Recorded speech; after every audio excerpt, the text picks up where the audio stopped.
Hi, I'm Jess. And I'm Liz. And this is Aish, That's Dark. Let's get into it.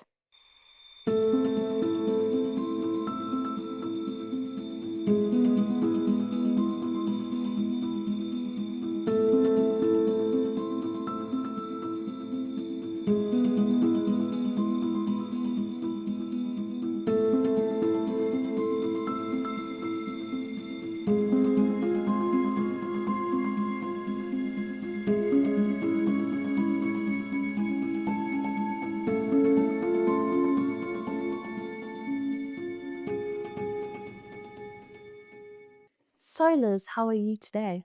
And how have you been? It was a tough week. Agreed. But we got through it. This week has been rough. Well, we don't know if anyone else is so tired this week as well, like just so drained. It actually feels like it should be December at this point. It feels like we've been through a whole year. Is it like all of the kids that are on school vacation that's just sending like laid back vibes and now it's affecting all the adults? Word. It's just like I see everyone just chilling and being on holiday and I'm like, it's time to chill. Must be nice. And work is like, no, it's not time to chill. Work looks at you like with alluring eyes, like, come hither. No. Time to be productive. No, but I'm good, actually. And how are you, Jess? I'm good too. I'm just tired. But otherwise, I'm good. It's all the like, you're finally taking a breather from all of the weekend has been crazy as well though, because it's been my sister's bridal shower and my family's still from Howick, which I love, and it's really, really exciting. Yeah. It's just when you go the whole time and then you like sit down and you're like, You finally take a breather and your body reacts to you and says, bruh, did you know we're this tired? No, did you know that, you shouldn't be going to bed at 1 a.m? Yeah, that's not my fault. I realized I was old because my cousin, but like I realized, I don't know, I'm an adult now, because I didn't know before. So like I'm watching movies with my cousin last night and he is like 16 and I'm like struggling to stay awake and he's just like chilling and I'm like really fighting to keep my eyes open and I'm like, what happened? That's almost like what, more than 10 years, an 11-year age gap. Yeah. So that is understandable. But still, that is like, when did this happen? It feels like it just came all of a sudden. There was no like movement. Since when are you an autonomous human being? Since when can you make choices? I don't know. It should not be allowed. Even though we are tired, we are coming at you with so much energy because I am excited for today's episode because I only know the name of what we're covering, but I've never really read about it in my own free time. So I am completely blind here. So for those who don't know, we're talking about Daisy de Melker today. And it is quite a famous case in South Africa. I know my gran has always been like, when are you going to do this case? Like, there's so many interesting things about this case. So I was like, let me look into it. And then I looked into it and I went into it and I'm like, damn, there's some interesting stuff about this case. And then I did even more going into it and there's even a paranormal aspect to it after she... Oh, I love that. Not to give it away, but she is sentenced to death. So that is a good thing. So just keep that in mind. I didn't know what she did, so now So just like keep that in mind, this whole tale, that no matter what she does, it's like, okay, comfort, okay, she's dead now. But she did important things afterwards, but... Oh my goodness.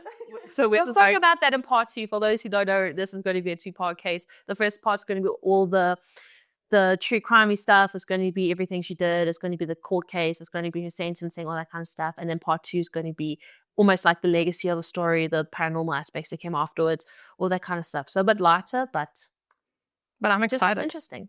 I'm so excited. So please, let's just take it away. I'm so ready. Okay.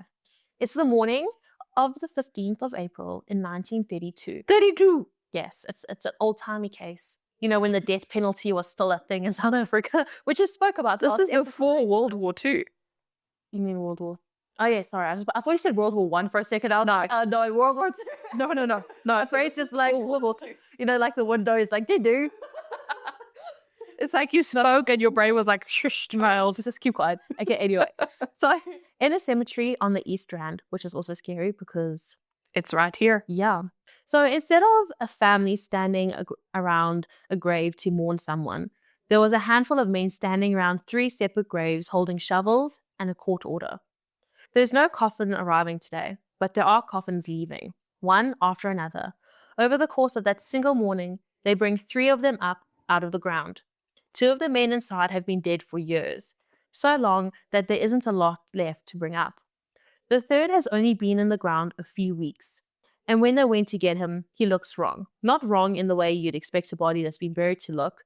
Wrong because he barely looks buried at all. I'm sorry, what? Yeah, when you said wrong, I was like, What looks right about a buried? Like, hello, the man's been dead for several years. Of course he's not going to look great.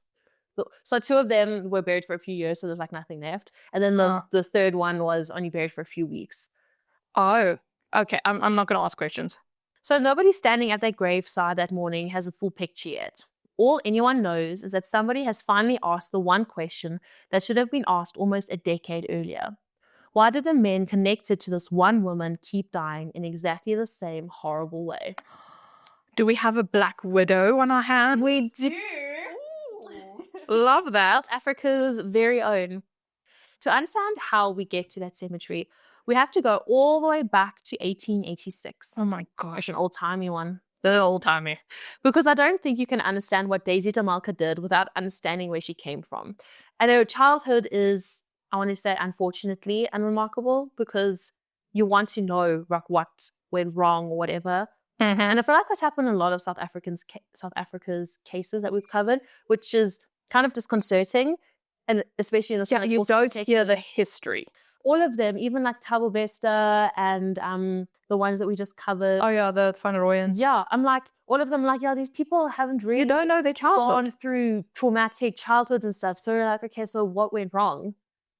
So we need to cover one with something clearly went wrong in their childhood. I think it's going to be a modern one though, because mental health wasn't a thing. Yeah, but even you get cases that were old and they're like, oh yeah, but this child clearly was displaying some tendencies, but they ignored it because it was this time. These ones don't even have that. It's not like, oh, it's here, but people ignored it. It's just like, oh no, it was kind of unremarkable, That's sad. Anyway, so she was born Daisy Louisa Hancorn Smith on the 1st of June, 1886, on a farm called Seven Fountains near Grahamstown, in what was then the Cape Colony, part of what's now the Eastern Cape. The father was William Stringfellow Hancorn Smith. Stringfellow. Yes. I want to say that her name is so beautiful, but don't let it deceive you. Daisy. I'm just like, Daisy. Daisy's a lovely name. Daisy's a lovely name. I'm more impressed with William Stringfellow. He sounds like a real gentleman. I don't know why. So she lived there with her mother, Fanny Bird. I'm sorry. Her father is William Stringfellow Hancorn Smith. And then her mother comes along, Fanny Bird. Yeah. So I'm sorry for laughing at it. But it is a very... distracted me now. it is a name fitting for the time. Her mother had actually been born on Ascension Island, that tiny volcanic speck in the middle of South Atlantic. I've never heard of that. That sounds Ascension dope. Island. It does sound quite cool. It sounds where people would be sent to turn into adults. You've turned 18, or you have to go to. Yes, it sounds like Health Island. Not that it. It's time for you to ascend. Go to Ascension Island. Okay. Daisy was one of 11 children. Oh my God. Which is a lot. I know family has 10 children, which is still insane to me. But those days they've had as many children as possible, because what else would you do as a mother? I think women weren't allowed to children work. also died a lot. Yes. More. So either the woman would die during childbirth, or the children would die, or you would just have, a lot of people to look after you. Yeah. Well, then also I feel like, I don't know, I don't agree with it when parents have a lot of children and then the older children have to parent the younger children. Oh yeah, that's horrible. I'm like, no, you're the parent that just parent your children. I don't know. Yeah. Doesn't really happen nowadays. I think back in the day it happened a lot more when they did have so many children. But we are just blessed enough not to be able to witness it. Yeah. So you're already picturing a house that's loud, crowded, and where one particular kid getting a lot of individual attention just wasn't really happening. Mm-hmm. So yeah, I guess... Yeah, either you get up to nothing or you just like not really getting attention. So I think back in those days, like middle child syndrome was like every child syndrome. Yeah, every single child had middle child syndrome. Yeah. Anyway, when she was around 10 to 12 years old, depending on which record you look at, she was sent to Bulawayo, which was then Rhodesia and is now Zimbabwe, to live with her father and 2 of her brothers. A few years after that, she got sent back to Cape Town to board the Good Hope Seminary School. So by her teens, she's already been shuffled between 2 countries and 2 households. That was pretty normal for colonial families at the time, but it's still a lot of movement for a child. Yeah. So she went back to Rhodesia in 1903, decided fairly quickly that rural life bored her, and moved again, this time to the colony of Natal, where she trained as a nurse at the Berea Nursing Home in Durban. See, that sounds familiar. So I'm thinking like now all of Coming back to you a it's little coming bit. back to me. Yeah. So keep that nursing qualification in mind, because it's arguably the single most important fact in her entire biography. It's a thing that later lets her walk into any pharmacy in the country and buy strychnine or arsenic without anyone thinking twice about it. Which is crazy, because why would any one individual be buying poison? So that's... Yeah. I mean, back in those days, Yeah. like, arsenic wasn't every type of medicine, or I mean, it was like, what are you dyeing your clothes with? Oh, arsenic. Yeah, literally, yeah. Like in the 1800s, green dresses had arsenic in them. Yeah. Poison everywhere, yes. Yes.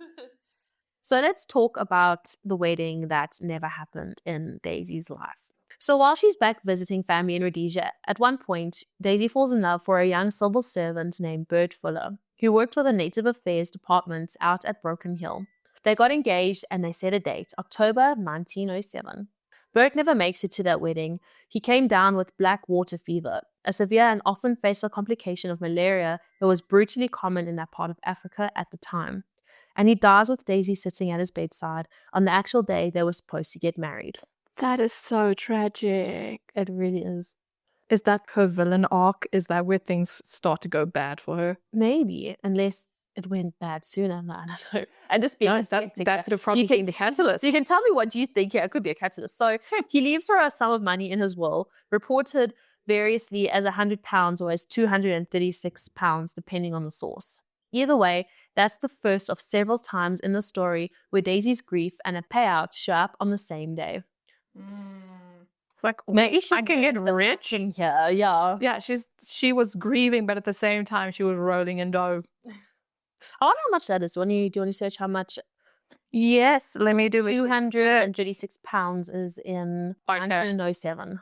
Okay, well, you can continue talking. Okay. I'll see that. So about 18 months later, on the 3rd of March in 1909, 22-year-old Daisy marries William Alfred Cowell, a 36-year-old plumber working for the Johannesburg Municipal Council. I just want to give a bit of a trigger warning for child death in this next coming part.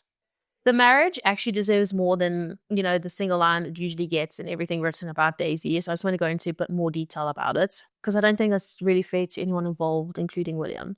So they settled in Turffontein, south of Johannesburg's mine belt, in a modest house in working class neighborhood, thick with dust from the stamp mills. Daisy affectionately called him Alf. Over the marriage, they had 5 children. The first 2, twins, died in infancy. The third child died of an abscess on the liver. Their 4th child developed convulsions and bowel trouble and died at 15 months old. Only their 5th child, born in June 1911 and named Rhodes Cecil, survived. Gosh, that is tragic. But now let's go back to that thing you asked me to do.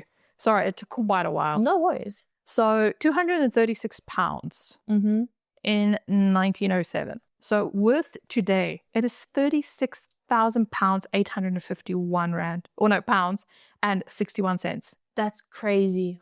So it was like just over £36,000. That's because of inflation. Oh my gosh. That is a lot of money. Wow. No wonder she was like, hey. This is an interesting pattern over here. So Daisy buried 4 of her own children before any of the poisonings we're about to talk about even happened. Gosh. None of that has ever been treated as suspicious by a single historian or investigator who's looked at this case. It was tragically common in that area, particularly in working class households without reliable medical care. I'm not saying it to imply anything. I'm just saying it because Daisy gets turned into a cartoon villain so often that the ordinary, devastating grief of her early adult life gets skipped entirely. And whatever she became later, that grief was real. Yeah, like children died very often. People died very often. If you got the flu, you were as good as dead. Yeah. If you weren't like one of the higher ups or part of a wealthy family. Yeah. So maybe this was also part of a villain arc. I don't know. Yeah, she experienced a lot of grief. Not so much in her childhood, but definitely definitely adult years, yeah. But also, let's be honest, like currently you're in your early adult years. I remember my early adult years like it was 10 years ago. Because it was 10 years ago. Shush. But it really does still shape you. Yeah, definitely. You do learn from it. So And it does affect you, you know. it does affect you in a major way. So this all makes sense. Yeah. Daisy's marriage with Mr. Cowell lasted almost 14 years, and by every surviving account, it was a happy one. Then, on the morning of the 11th of January 1923, William gets sick not long after taking a dose of Epsom salts that Daisy had prepared for him. The first doctor who sees him doesn't think it looks serious, prescribes a bromide mixture and leaves. He's wrong, however. William's condition falls apart fast. He's in agonizing pain, his face is turning blue, he's foaming at the mouth, and he's screaming if anyone so much as touches him. That sounds absolutely painful. Really But also a bromide mix? Isn't bromide very, very toxic? And if you're handling it in a liquid form, you're supposed to do it over like a fumigation hood in a lab because it gives off like fumes. Bromide was used as potent sedative, sleep aids, and the first effective anti-seizure medications for humans. Wow. They were a common ingredient in early over-the-counter nerve tonics and headache remedies, though they were eventually phased out due to toxicity. It helped stuff, but, they were also toxic. So everything is, you know what? pros and cons. Yeah, too much of the good things. Back in the day, they were like, all right, please don't take anything of what I said serious because I might be completely wrong. Let's get back on track to the people who actually know what they're talking about. So Daisy calls the neighbors in and sends for a second doctor, but by the time the second doctor gets there, William is already dying in front of him. This doctor takes one look and refuses to sign the death certificate because what he's seeing reads exactly like strychnine poisoning to him. Oh gosh. The official post-mortem puts it down to chronic nephritis and cerebral hemorrhage. As far as the authorities are concerned, that's the end of it. Daisy inherits the house in Bertram's as a payout from the Municipal Provident Fund and cash and shares that different sources put anywhere between about £1,700 and around £2,000. Yeah. That is a lot. Yep. Also, sorry to once again. No. Bromine. It's bromine. Close enough. Close enough. So D and the N makes it very different. Yeah, because they're very close on the keyboard, I assume. No, so it's bromine. Okay. Yeah. Anyway, please continue. Yeah. So whatever the precise figure that she inherited, in 1923, it's a life-changing sum of money for someone in her position. Absolutely. So Daisy remarries on the 11th of January in 1926. Why does everything happen on the 11th of January? Yeah, it's 3 years later. Yeah, on the same day, her husband gets very, very sick. 3 years to the day after William died. Not roughly 3 years, the same day. Yeah. Yeah.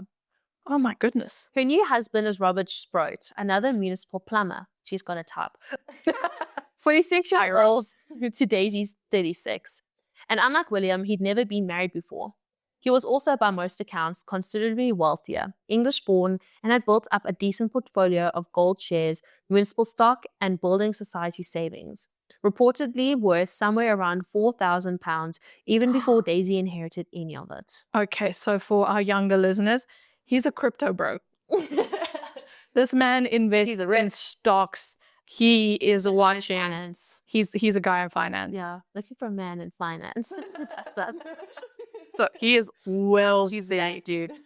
Gosh. So in October 1927, Robert gets violently ill one evening after a glass of beer, with the exact same excruciating pain and muscle spasms William had. The attending doctor at the time suspected a bleeding ulcer or possibly arteriosclerosis and prescribed medication. This time, Robert survives. A few weeks later, after having another beer with Daisy and her stepson Rhodes, he had a second attack, and this one kills him.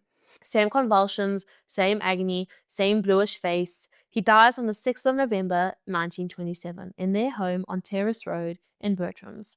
If I had that horrible of an experience after I had a beer, I would not want to drink beer. I would never have beer ever again in my life.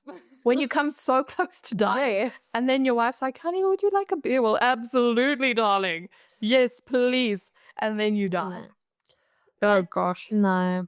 It's a cautionary tale of women trying to poison their husbands. Well, they say that poison's a woman's choice. But... Oh, yes, women's a poisoned choice. No, Liz. I don't know. I mean, it's so sad, though. I mean, this woman's just out here I want to say she's hacking and slashing, but no, she's doing the exact opposite. Yeah. She's just dosing and flying under the radar. flying over the radar and dosing left and right. So here's a couple of details worth flagging because the sources actually disagree on it. Some accounts name the doctor who examined Robert during his illness as Dr. Fury, while the official cause of death, arteriosclerosis and cerebral hemorrhage, was certified by a different doctor, Dr. Malanik. There was no autopsy either way, so we simply don't have a single consistent record of exactly who saw what, which is also important for later on during sentencing and all that kind of stuff. Yeah, that's conflicting evidence. Yeah. So Daisy inherits more than £4,000 from Robert's estate, plus a further payout from his pension fund. Oh my gosh. Yep. And then almost unbelievably, she pushes her luck. She writes to Robert's elderly mother back in England, complaining that there wasn't enough money left over to properly cover the funeral, and asks whether Mrs. Rhodes Sr. might contribute. Robert's mother forwards that letter straight to her surviving son, William, who confronts Daisy furiously and warns her to stay away from the family. Remember William Sproat's name. He's the reason any of this eventually comes undone. Oh my goodness. Okay. That cheat this woman has. It's like, I didn't audacity. have enough money. Give me more after I killed your son. No, it's ridiculous to be. I just inherited £4,000 in the 1920s and also a pension fund. But please, mother-in-law, we cannot pay for the funeral. Well, I'm glad that the mother was, smart enough to do that and going to send it to be like other son and see what he says. And this guy's obviously knew that Robert had more than enough money. He was stabbed. So he's like, what are you talking about? Okay. Gosh, yes. Well, I'm excited to see how this further unfolds. So 2 husbands and 2 doctors who never once connected the dots. Because why would they? Nobody in 1927 Johannesburg is tracking which widows keep losing husbands to sudden, agonizing illnesses. That just wasn't how anyone's brain worked yet. That is terrifying, but also the fact that you just said Johannesburg, it just blew my mind once again because this feels like some English. It feels like England nonsense. This feels like something overseas. It can't happen here. So what I thought I would do is just to go into a few gory details about the poisons that she uses, how they work and how they affect humans. And a nice science lesson. Yeah. I mean, it's very gruesome, but I think personally, I find it very interesting because, you hear, or even in like Game of Thrones and people get poisoned. So you see like what happens, but I'm like, what actually happens to... Yeah, what happens to the body? Like how does it react? Yes, so exactly. I just would be interesting to go into it. Absolutely. Yeah. So here's what actually happened inside William and Robert's bodies, because I think it makes the whole thing so much more real and like a lot worse. Yeah. So strychnine comes from the seeds of a tree called Strychnos max vomica. Okay, yeah, that's a name. The tree. And in the 1920s, it was sold legally and commercially. What? Yeah, strychnine. It was dyed pink so pharmacists could tell it apart from other white powders, mainly as rat poison. Oh my gosh. Which is exactly why Daisy, a trained nurse, could buy it without anyone asking any questions. Here's what it actually does to a human body. Strychnine blocks a chemical in your spinal cord called glycine, which is basically your body's built-in brake pedal for your nervous system. Glycine's whole job is to stop your muscles from all firing at once. Once strychnine shuts that down, there's nothing left to stop that signal, and every muscle in your body starts contracting simultaneously with nothing to balance it out. So you just go full spasm, like you have a shock collar on every single limb and you just like spasm out. Yeah, honestly, you'll hear now what it does, and it sounds like one of the worst ways to go. So symptoms usually start somewhere between 15 and 60 minutes after it's swallowed. First, your neck and jaw stiffen. Then it spreads into full convulsions.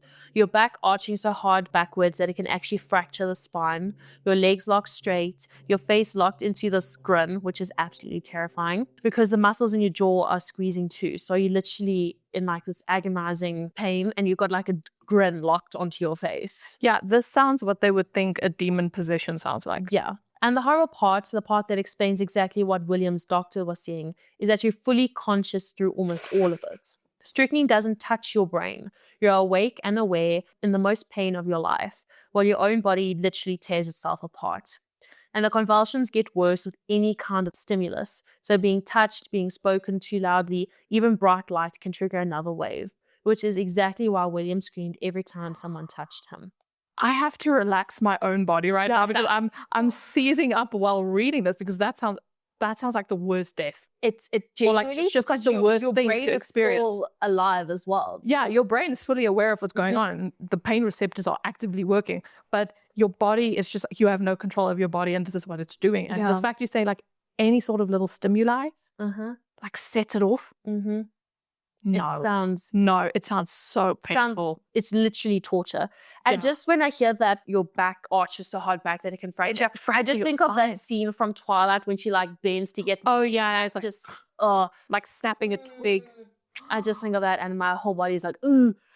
Oh no, It's such a terrible way to heal. And I'm like, how can you? Because she was married to her first husband for 14 years. Yeah. How could you put someone? And she's like, so much pain. No, she knows what it does to a human body. How could you do that to someone you've been married to for so long? That you built a relationship with, had had multiple children with, but one surviving son. And then it's just like, you know what? And he deserves the worst kind of pain. That is for doing rude for this. wrong. And then after seeing everything that happens to him, she still does it to someone else. And that's psychopathic. Like even if she didn't know what happened, she saw what happened to her first husband, and she saw what happened. Decides to do it to someone else. No. The level of messed upness, deviousness, and just plain no regard. It comforts me to know that she was sentenced to death in this situation. Yeah, thank goodness. That kind of makes me breathe a little bit. So with strychnine, death comes from the diaphragm and chest muscles seizing up so hard that the person can't breathe anymore. So it's asphyxiation brought on by your own convulsing muscles. Depending on the dose, they can take anywhere from under an hour to several hours. All of it you're fully conscious for. The fact that it even takes so long. Imagine you're sitting there for 5 hours and this is happening to you. Like you are fully aware of everything, but you're also slowly dying because your lungs and your diaphragm is just seizing up as well. Wow. And imagine the panic. And what is Daisy doing? Just sitting there, like, especially if it's a few hours. Obviously, it's not instantaneous. It's crocodile tears. And it's not instantaneous either. It's just like, let me just wait a few hours, and when it's too late, I'll go back and check. Because obviously her husbands, they had that blue face, so they obviously weren't breathing. By that time, so that means it had already probably been a few hours. Exactly. So she's there in the room, and then obviously they would say, this is too much for a woman's frail constitution to handle. Madam, go rest, go lie down. And then she would go on her bed and be like, okay, this is cool. I can chill for a little bit. And then she's like, okay, time to go put on a show again. Crocodile tears, makes a scene, probably causes stimuli that just worsens the process of dying. No, this is pure evil. Yeah, genuine. Gosh, and it is local. I can't imagine that it happened. It sounds like some old money kind of case in America, like, or Hollywood. Yeah, or like an old Victorian country. Yeah, not in South Africa. Gosh, that still blows my mind. Yeah. And we literally in the same province that this happened in. That even I'm full body chilled now. So the reason multiple doctors across 2 separate years both suspected strychnine on site is that this presentation is unmistakable once you've seen it. I mean, if you see someone in that situation, it's very clearly just like you've been poisoned. You convulsing, you in that state of your muscles contracting, you can see. Yeah, they're going to be like, this is, pretty obvious. Yeah. The foaming, the blue tinged skin, screaming on contact, the arched back. It's really not subtle. No.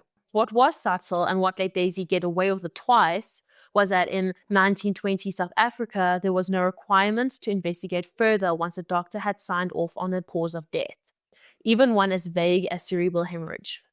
One professional signature closed the file for good. There also wasn't a centralized forensic pathology service the way there is today. Death investigations were handled by district surgeons and ordinary attending doctors, not specialist forensic units. So unless something looked obviously wrong to that specific doctor standing in the room, nothing further ever happened. Yeah, so it's crazy though, because these doctors suspected it because, you can see it. So why was it signed off? Yeah, why didn't anyone flag it saying, but this is the same lady? Yeah, well, not even that, but why did they sign it off as cerebral hemorrhage or the other cause of death that they said? If you can see this. I don't know. Maybe it's just, you know what, I want to get this over with. It's a woman. Her second husband, obviously, there were different stories because there were 2 different doctors. One who's to him, one who signed off, which I don't understand. That's also that's very weird. But also, it's the 1920s and this isn't really heard of. So It's very strange. It's like, listen, the same woman twice, but who are we to judge? Maybe it's just a terrible, terrible thing. terrible luck. Yeah. So, you know what? Yeah. So I don't know how to comment on this. Yeah. So let's look at Daisy and try and understand her and see what a profiler sees, So there's something that actually surprised me. There's real on-the-record expert commentary on this case, which I couldn't find the first time I went looking. So I was like, let me go further. Dr. Mickey Pistorius is a South African forensic psychologist who spent years as a criminal profiler for the South African Police Service in the 1990s, working on active serial murder investigations. So she's about as credible a voice as exists in this country for this kind of analysis. She's written specifically about Daisy Melker, and she frames her as using a Black Widow typology. There it is. The idea of a woman who moves through a series of husbands, targeting them for financial security rather than passion. Pistorius draws on Abraham Maslow's hierarchy of needs to make her case, describing Daisy as someone whose chaotic, crowded, unstable childhood likely left her without a settled sense of basic safety. And he then spent her adult life pursuing that safety almost exclusively through marriage to older, more established men. Damn. It's worth being careful with this because Pistorius is offering a psychological framework, not a courtroom fact, and it's one profiler's reading rather than a clinical diagnosis of a woman who's been dead for over 90 years. But it does line up unsettlingly well with the pattern. Bert Fuller, a civil servant, William Cowell, a plumber with steady municipal income, Robert Sproat, an even wealthier plumber with investments, Sidney DeMelker, a plumber and a former national rugby player, which in 1930s Johannesburg carried its own kind of social status we'll talk about. Yeah, I assume he's coming. Yes.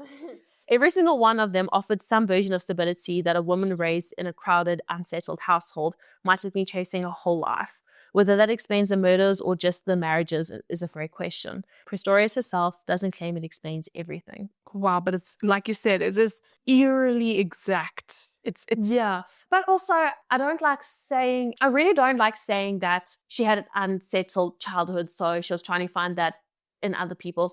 But she was married for her first time for 14 years. That's a long time. And then she killed him. Like, that's weird. But as you said, maybe that was the catalyst. Yeah. We will never know. That's the sad part of all of this. We will not know. But also plumbers? Yeah. Were they really that high in society?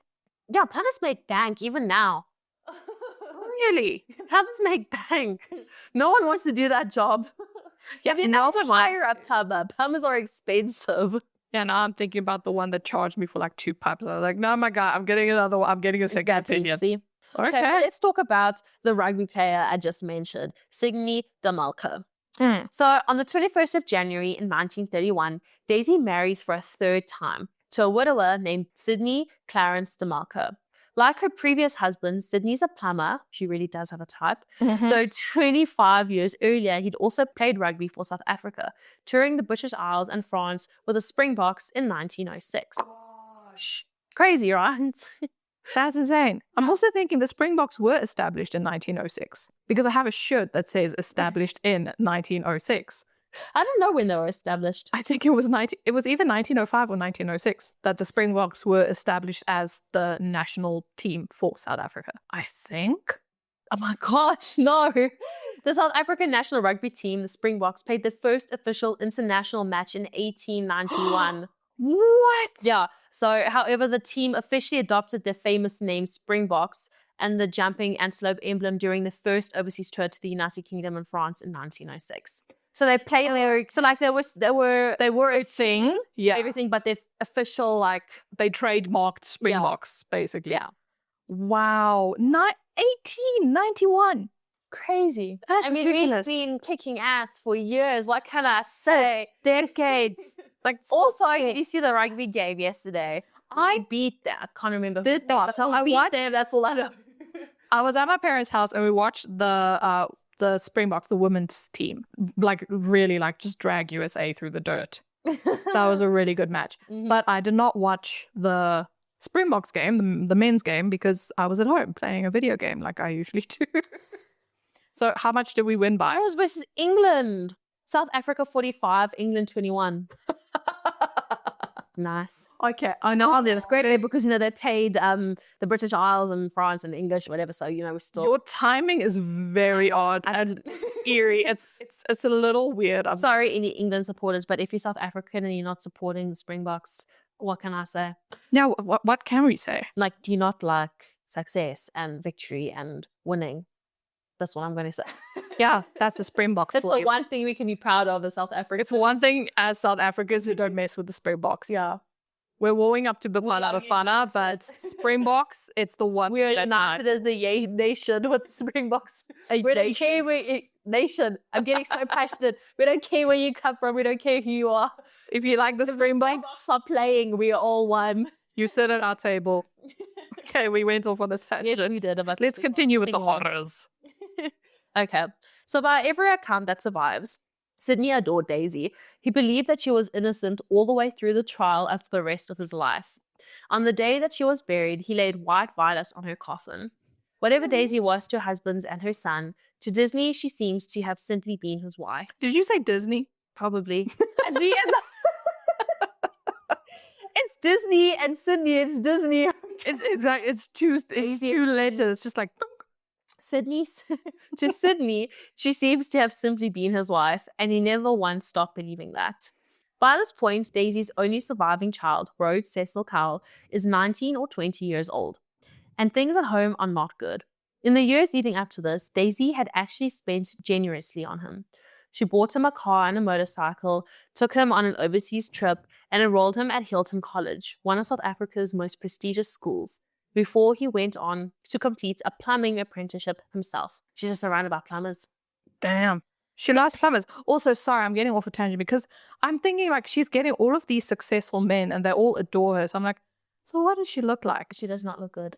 No, so of course you see her, I want to say her mugshot. And I'm like, really? How did that pull like all of these like high Maybe she's just super manipulative. No, she was a gorgeous girl. She was really, really, really gorgeous. Like, look at that. Oh, wow. She was. She was a gorgeous woman. It looks like the evil just crept through and then started showing on her face after time. Oh, yeah. It's like your crimes are showing up as real. Your soul is like seeping through to your face. Okay, no. So she, in her rightful ways, she hooked them. She got them hooked. Where were we? Oh, yes. Her son went to Hilton College, which is crazy because that school is expensive. It is so expensive. Yeah. We also have Daisy's own words about him, her son, from a letter she wrote to her sister, Fanny McLaughlin, which the prosecution later read out in court. In it, she wrote that his one objective in life seemed to be to have a 2-seater car, which is crazy. Imagine like a whole life. I just wanted to. Okay, but also it's like the early 1900s. Okay, I get that, yeah. Yeah, then I'm like, yeah, to have a 2-seater. He's also doing a plumbing apprenticeship, so he's like, I'm going to be making bank. I want a 2-seater car. I'm going to be like my dad. Yeah. Okay, yeah, you know what? Aspirations. He will turn out like his dad a lot. Really? Really? In a lot more ways than he thought, let's just say that. Oh, no. Okay, so according to relatives who testified, Rhodes had also once swallowed a poisonous liniment, specifically to upset his mother, which tells you the relationship had broken down to something ugly on both sides. Okay, that is weird. So he basically poisoned himself slightly. Yeah, to upset his mom. Upset her.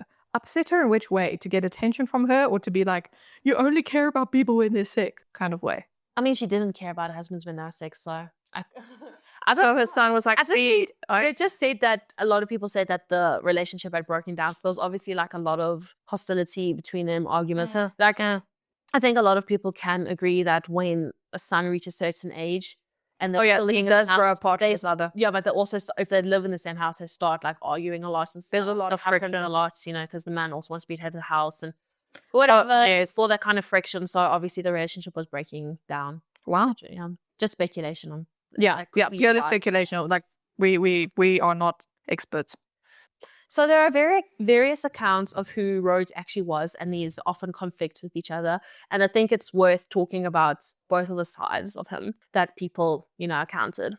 So his sister-in-law, Eileen de Melker, described him as lazy and said he was often unwilling to get out of bed for work in the morning. But another witness at the trial described him, by contrast, as bright and conscientious, and by all accounts, a genuine gentleman. Two people who knew him describing what sounds like two different young men. It sounds like two opposite people. It really Okay, so lazy, and I'm willing to get out of the bed for work in the morning. Same. But obviously I know like you can't do that. But also then to say like someone else is like, oh no, he's a genuine gentleman, he's bright and he's conscientious. Yeah. Those are two opposite people. You're not talking really about the same person. But So it's also, you would get why his mother, if he was supposedly lazy and didn't want to go to work. Oh, why you'd his get mother why was his like, mother and him were having a bad relationship. yeah, absolutely. Also, I want to say, I'm not too sure who this witness was to him, but my family sees a different side of me than people that don't know that well. No, so like if this witness wasn't really like someone who knew that well, it could just be they only saw him out in society when you were supposed to like be an upstanding citizen. So yeah, like even at work, people don't know that you don't want to get out of bed and don't want to go to work. They just see you showing up at work. Yeah, you know. So they just see me showing up at work, and you know.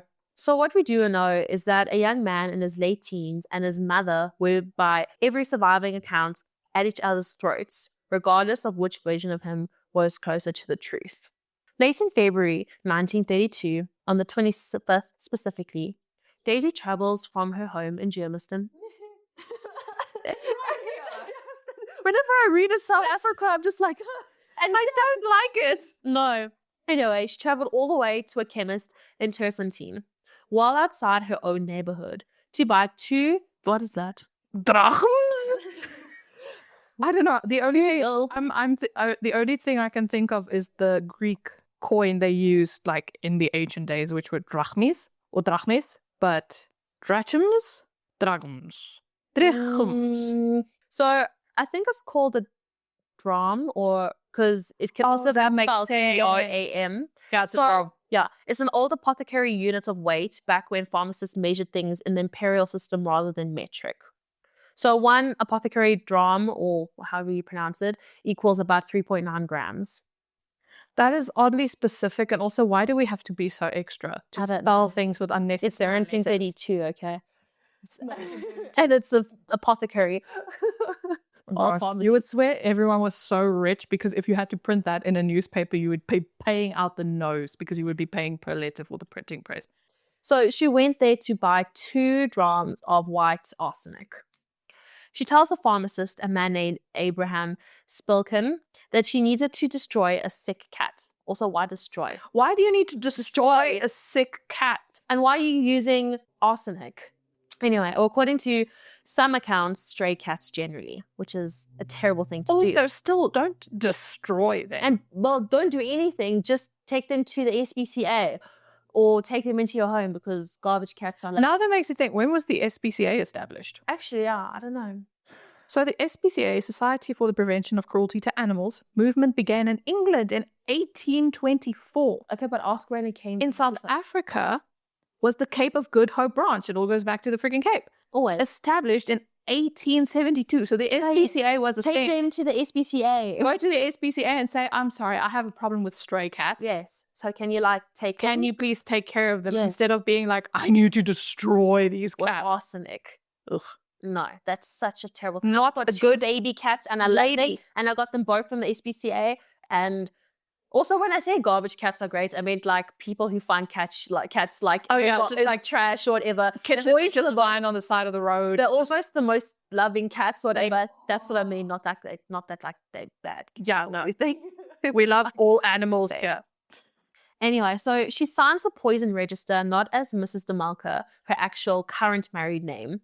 By that point, she'd held for 13 months. Wow. But as D.L. Sproat, the surname of her second deceased husband. But there was no sick cat, or probably stray cats. There is no record anywhere of Daisy ever owning a cat. That makes me happy. I'm very, very glad that she was not going to Yeah. So it's honestly one of the most ridiculous details in South African criminal history. A trained nurse who'd already gotten away with 2 suspicious deaths goes out of her way to invent a pet she doesn't have, to explain a purchase nobody had asked her to explain. Because nobody was investigating her yet. She built her own alibi for a crime that wasn't even being looked into. That is suspicious. I mean, but also it just shows the forethought, malice of thought. I think that's the correct way of saying. Yes. It just shows that she was like, well, I have to think ahead because someone's going to question this. Yeah. Do you think she was like, okay, people are going to catch on eventually, so now I need to start creating my own alibis? I mean, there's no way of knowing. Fool me once, fool me twice. No. For her, it was a couple of times. Yeah. I mean, these police could have really, but honestly, I think that she would have definitely got away with it if she had only killed her 2 husbands. Yes, because first of all, she's a woman. Yeah. I'm not saying it like as she's a woman, as a feminist or someone like that, because I am one. But I'm saying that because in those days, any crime or anything violent or things, they never suspected a woman because they thought, oh, frail constitution. Oh, yeah. A woman could not have enough strength to mentally, physically, to murder. So, yeah, she kind of had that going for her. But then again, obviously it didn't work. I'm also going to go into arsenic, the quiet poison, just to talk about what arsenic does and, contrast to strychnine. Thank you. So, arsenic works completely different to strychnine, and it's honestly the scarier of the two because it is so quiet. It's odorless, basically tasteless, and before reliable chemical testing existed, they made it the single most popular poison in the world for exactly that reason. Inside the body, arsenic interferes with how your cells actually produce energy, disrupting an enzyme your mitochondria depend on. And without that, cells throughout the body essentially start suffocating from the inside. In an acute dose, like what Rose was given, the first symptoms look almost exactly like severe food poisoning: nausea, vomiting, cramping, diarrhea, which is precisely why, for centuries, arsenic poisonings, is that correct? That is correct. Got waved off as gastric illness, or in Rhodes' case, something else entirely. As it progresses, you can get muscle cramping, a racing heart, and in prolonged exposure, nerve damage in the hands and feet. In a large enough acute dose, it causes multi-organ failure and death. Here's a detail that actually caught Daisy out though. Arsenic doesn't just poison you. It also acts as a preservative. It binds to proteins in the body's tissue and actively slows down decomposition.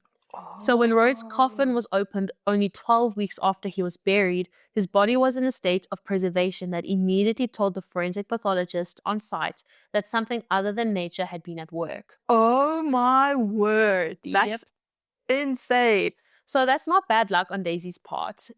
I mean, it is debatable. It's just doing arsenic exactly what arsenic does. So it's not just like, oh, he didn't decompose. It's just arsenic doing what it is. Yeah. The same poison that killed his son is the reason his body gave her away. Also, I'd like to note that arsenic can smell like garlic. So if someone's being poisoned by arsenic, they can often smell like they've eaten something like heavily garlicky. Because I was like just Googling, because arsenic is found basically everywhere in nature.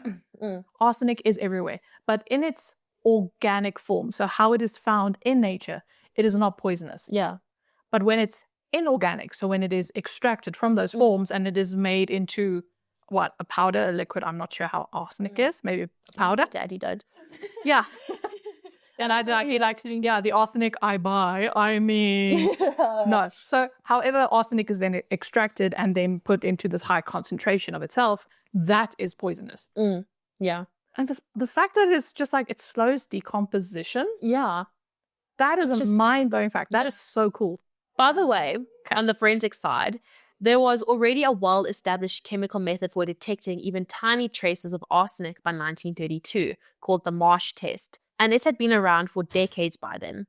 It's part of why the state pathologist could isolate arsenic from Rhodes' organs, spine, and hair with real confidence. Wow. Strychnine detection in badly decomposed remains was trickier, which is exactly why the case against the 2 husbands ended up so much shakier than the case involving Rhodes. It's so insane to think in the early 1900s, which we're now calling it, by the way, because apparently that is what everyone is calling it. We already had all of these scientific methods to be like, oh, but he was poisoned by this, specifically this. And man, science is awesome. It really is. Science is amazing. It's so cool. I'm enjoying this so much. Please continue. So less than a week after that arsenic purchase, on the 2nd of March 1932, Rhodes gets violently sick at work after drinking coffee from a thermos flask his mother had prepared for him that morning. A colleague, James Webster, has a small amount from that same flask and also gets sick, though he recovers within a few days because he hadn't swallowed as much of it. Rhodes, however, doesn't recover and he dies at home at midday on the 5th of March, 1932, and he is only 20 years old. Wow. That is so young. It is very young. And that means he was probably being poisoned for like 3 days because that first incident happened on the 2nd of March and he died on. But also the fact it's like, you want some of my coffee, both get sick. Yeah. Well, nowadays we'll be like, oh, we all went to the same restaurant. Yeah. Everyone had the tummy troubles for a while. But I mean, at that stage? I mean, it's also crazy though because arsenic poison does present as like gastric illness for a bit. It's like a vomiting, diarrhea, Yeah. in the beginning stages. So, wow. It's just like, it's too many coincidences. I'm saying that in air quotes because it's not. It's not. The post-mortem at the time rules it's cerebral malaria. He's buried the next day at New Brixton Cemetery, right next to his father and his stepfather, eventually sharing the same gravestone with both of them. On the 1st of April, less than a month after his death, Daisy collects £100 from his life insurance policy. I'm sorry, he shared a gravestone with both his father and his stepfather. Eventually, I think. So Daisy was rolling in cash, but she didn't even have the decency to get them each their own gravestone. So I'm not too sure if it was like that or if it's just now over time, it's just turned into one. Oh, that it's like eventually. A lot of the times, like siblings were buried together, or like husband and wife, and they shared. Maybe they had different gravestones, but now it's been like over 100 years. Maybe they got destroyed, and someone just. I don't know, but if this woman didn't give each of them their own, had so much audacity that she was like, "Yeah, just throw him in with the rest of them." That's gross. Yeah. Nobody has ever established with certainty why she killed her own son, but he was her only son because all of her other children had unfortunately died, passed away. Very, very young ages. The theories that get floated most often are that he'd become a financial drain on her, that their relationship had truly collapsed, and that he was simply a disappointment after everything she'd spent on him. Or, and this is the darkest version, that he suspected something about how his father and stepfather had died and was holding it over her. Oh my goodness. None of that has ever been proven, but it is a theory. Yeah. And it makes sense as a theory. Also, well done on having a life policy at 20 years old. I currently don't even have one. I need to get a retirement annuity and stuff going, I think. I think so too. Yeah. Anyway, that's my personal problems. Let's continue. What we do know for certain is that he was a 20-year-old man with his whole life still ahead of him, and his mother poisoned the coffee she handed him. The person who actually broke this whole case open wasn't a detective. It was William Sproat, Robert's younger brother, the same man Daisy had infuriated years earlier by asking his elderly mother for funeral money. He'd apparently kept a quiet, watchful eye on his former sister-in-law ever since. When he heard about Rhodes' death and noticed how closely it echoed his own brother's, he went straight to the police. Oh my gosh. Good for him. He kept the receipts. Yeah. He kept tabs on that woman. On you. Wow, I love that so much. He was like, oh, sneaky, sneaky snake you are. But also, there was money at stake for William specifically. Roberts had left everything to Daisy, and William wanted it declared invalid over that same disputed loan his mother said she was owed. That silver case ran concurrently with the criminal trial, and William eventually won it. Good for you. Yeah. Though it turned out to be a hollow victory since Daisy's legal costs left her insolvent and there was barely an estate left to claim. Daisy, why would you do that? You really think you're going to win this case? You know you did it. Damn.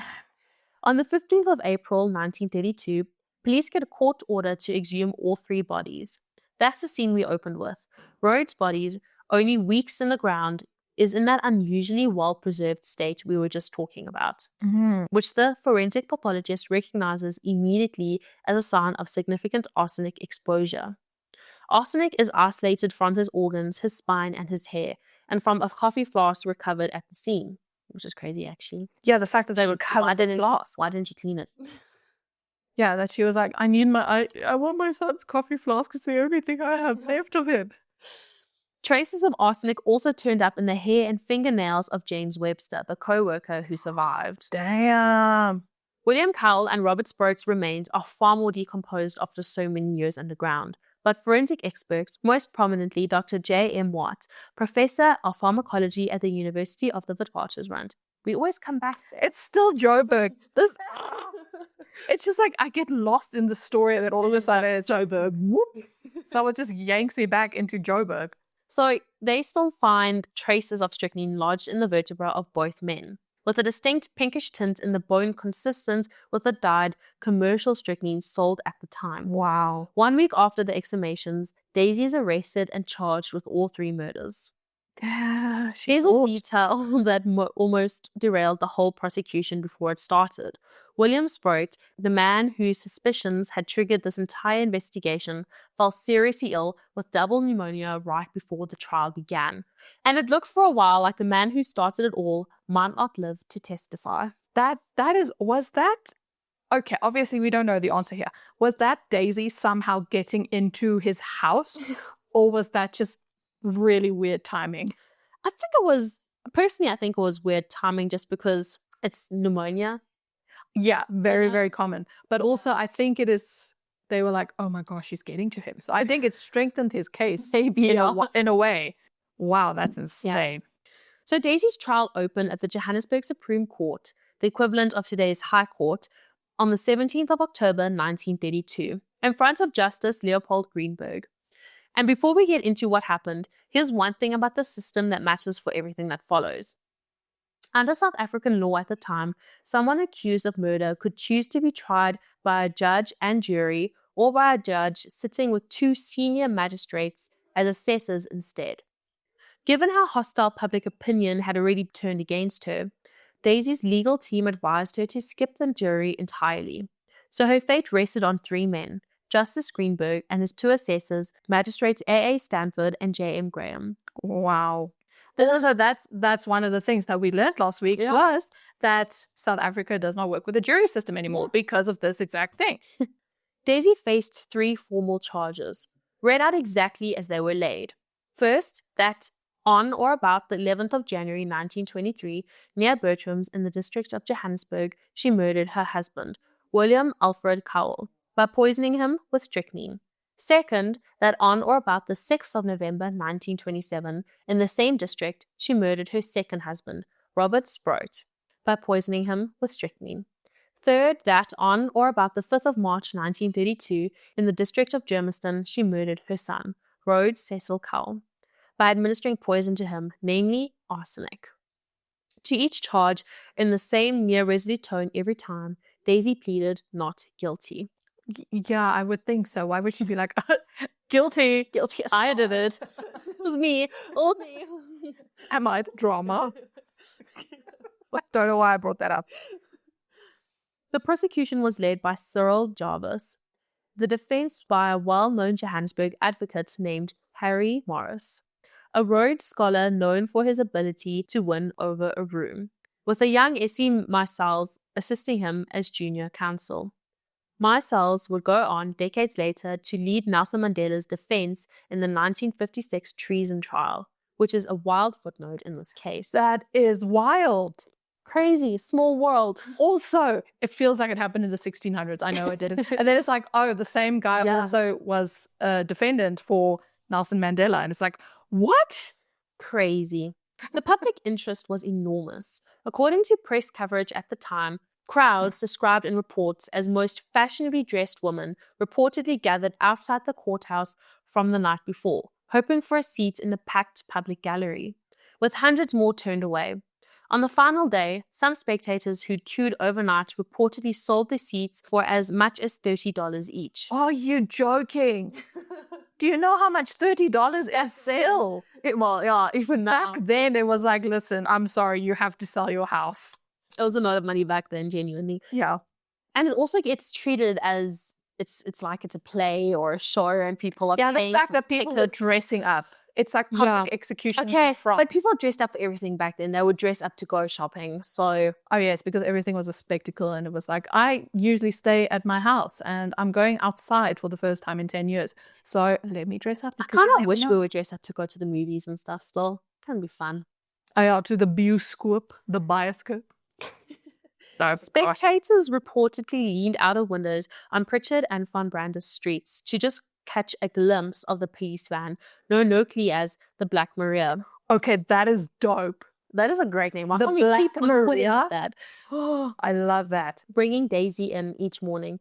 Newspapers as far away as London, Shanghai, and New York covered it. Oh my And gosh. Vanity Fair even ran a piece comparing her to the American murderer Winnie Judd. And according to Ted Buerta's account, people around Johannesburg were reportedly singing new cruel words to the tune of the old song Daisy Bell and Bicycle Built for Two.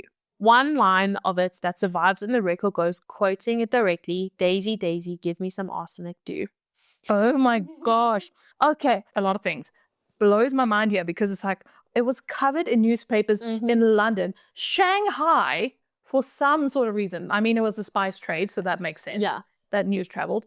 New York and Vanity Fair. It was magazine. covered far and wide.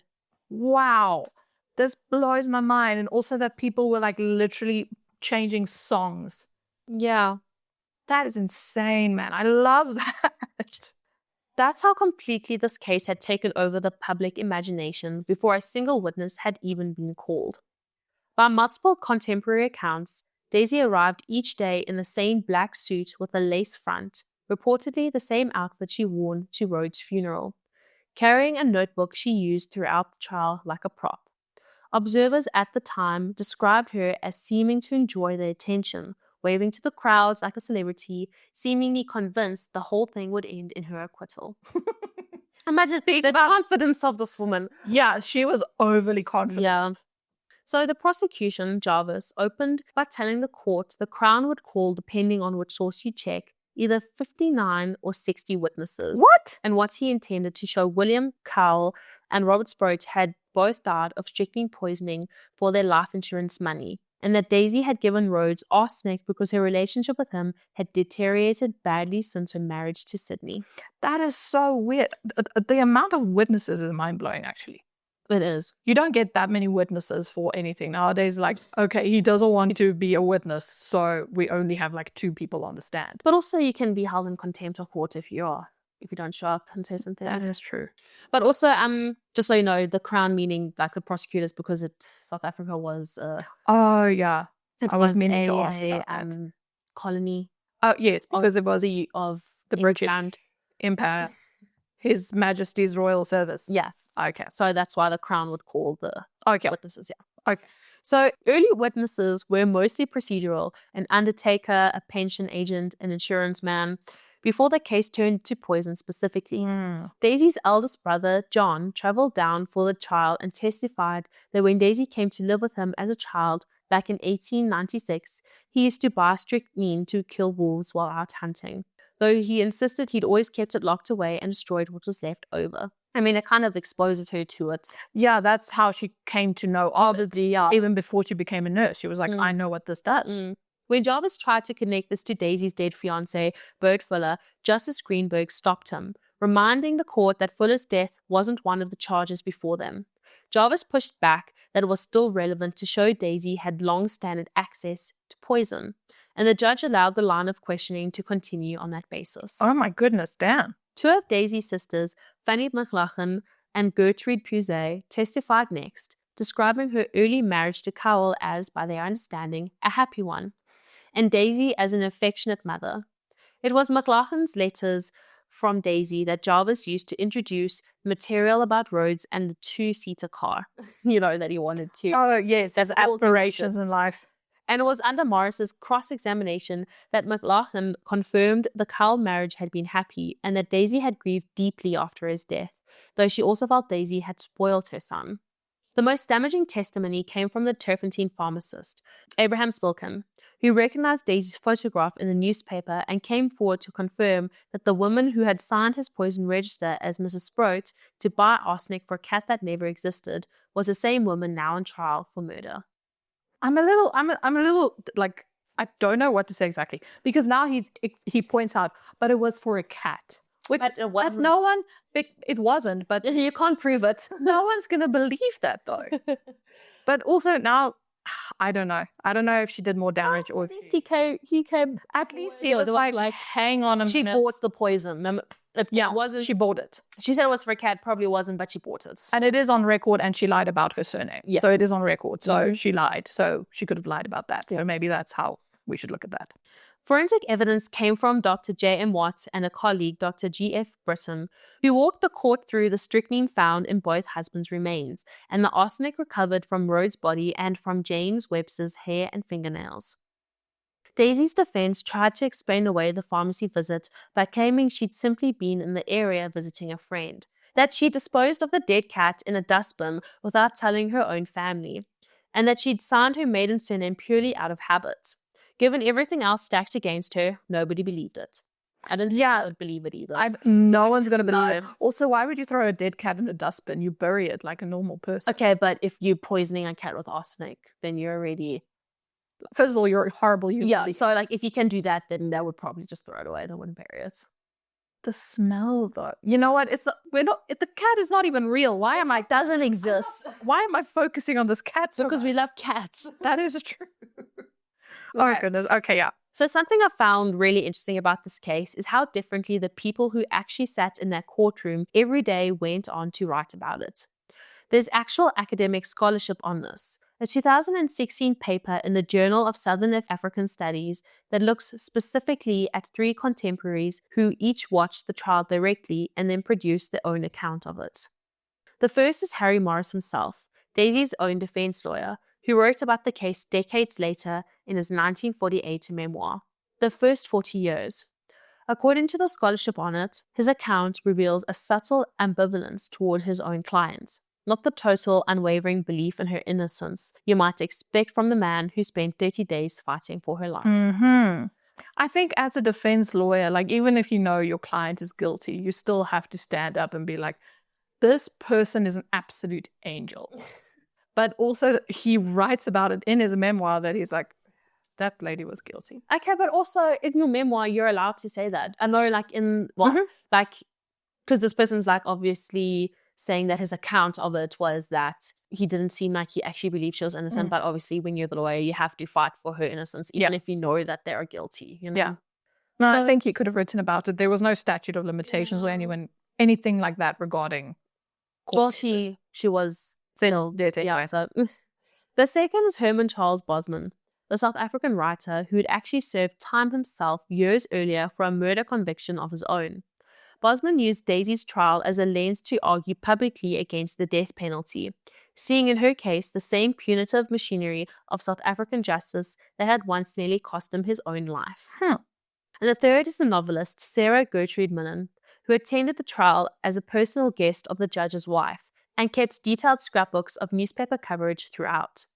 She turned her observations into a 1934 novel called 3 Men Died, using Daisy as a kind of symbol for anxieties running through white, English-speaking South African society at the time. Interesting. Also, but what kind of anxieties ran through white South African society in the 90s when apartheid was happening? That is true. I don't think... It's like there should not have been any anxieties for white South Africans at that time. You were perfectly like... You were fine. Like you were shielded from literally everything. Like you were too fine. Yeah. Gosh, just stop complaining. People always complain about stuff. Just shut up. Oh, always. Yeah. So there are 3 people, the same courtroom, same witnesses, the same 30 days that all went through. And there are 3 completely different stories about who Daisy DeMalka actually was. So as you know, the trial ran for 30 days in total. In his summing up, Justice Greenberg addressed each charge in turn. On William Cowell and Robert Sproat, he was direct about the limits of the forensic evidence after so many years of decomposition. Quoting him exactly, "It does not convince me, nor does it convict the accused." Daisy was formally acquitted on both of these counts. Damn. On the third charge, the murder of Rhodes, Greenberg reached what he called an inescapable conclusion. He found that the arsenic had been placed in the thermos flask deliberately, days before Rhodes drank from it, and he rejected the defense's alternative theory that Rhodes might have taken his own life. On the 25th of November 1932, Daisy DeMalka was found guilty of murdering her son. I mean, that's good, at least. Yeah, she clearly did. It's sad about her husbands, her previous husbands. You can understand why, because there was very limited forensic evidence. Yes, that too much time had passed for it to be like without a doubt. But the fact that her son was perfectly preserved for weeks. Yeah, we'll talk more about her two husbands as well in a bit. Okay. So when Justice Greenberg asked Daisy if she had anything to say before the sentence was passed, contemporary accounts describe her face going white, as though the strength had gone out of her entire body. Her answer, quoting her directly, "I am not guilty of poisoning my son." There was only one sentence the judge could pass under the law as it stood: death by hanging. So that was the only sentence he could really give, apparently, for murder. Is death by hanging Mm-hmm. to the gallows with you. But also, the fact that her face apparently, allegedly, turned white. So she was like, I know the jig is up, and she turned white. And like, I did not murder my son. Lady, the evidence was right in front of you. But also, I think it was probably a shock to her as well because of the way she was acting. She was probably like, so I'm going to get acquitted of all of this. No one can prove anything. Yeah, she was like, I got acquitted of my husband's. How the heck are they going to find me? I wonder how this case would have turned out now, like if people would have found her guilty for it as well. Because I know there's a lot more evidence people can gather, like fingerprints and I think forensically, maybe technology has come so far that even though that amount of time has passed, they would still be able to find very good trace amounts of. And I also think it's also, I don't know if this case would be as strong today as it was back then, because a lot of this case is kind of, I want to say hearsay, or, you know. Yeah, so it would have been handled like just by a little magistrate's court in a province. It wouldn't have been that big of a news. No, I'm just like thinking, because like nowadays they would need fingerprints, they would need, I don't know, a lot more forensic evidence. A lot more witnesses. Yeah. I mean, they had 60, so how many more witnesses can you need?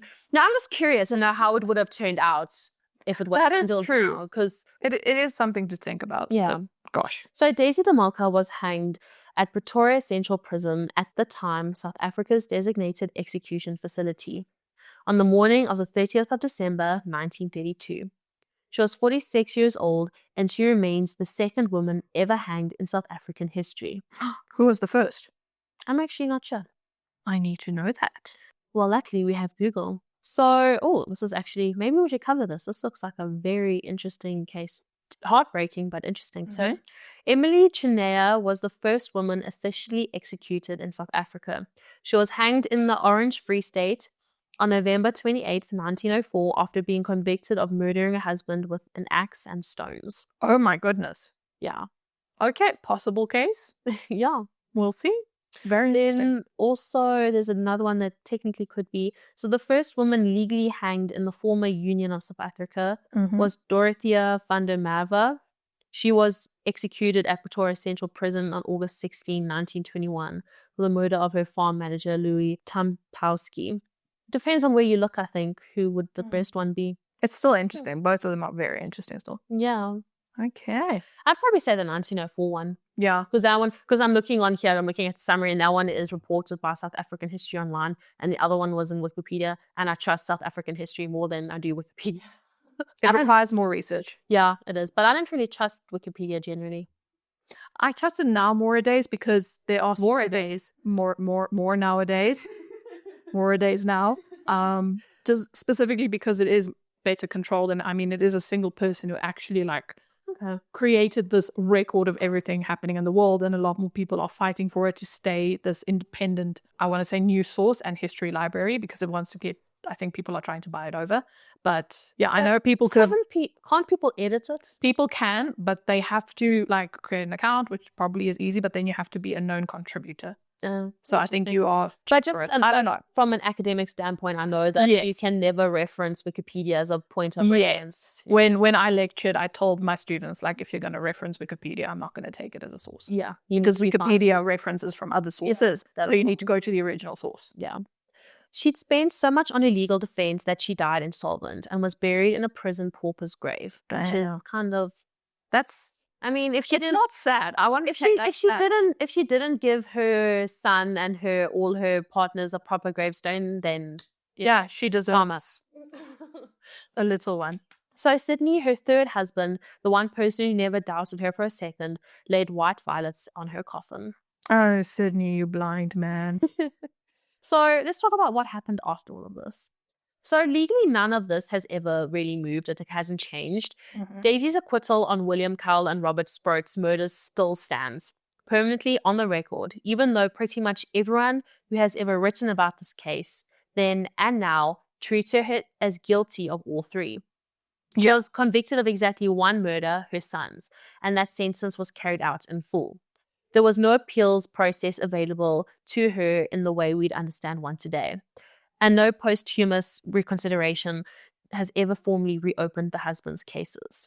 The case has had a long afterlife in South African culture beyond Millen's 1934 novel. A television miniseries aired in 1993. Academics are still publishing on it, and popular fascination hasn't faded either.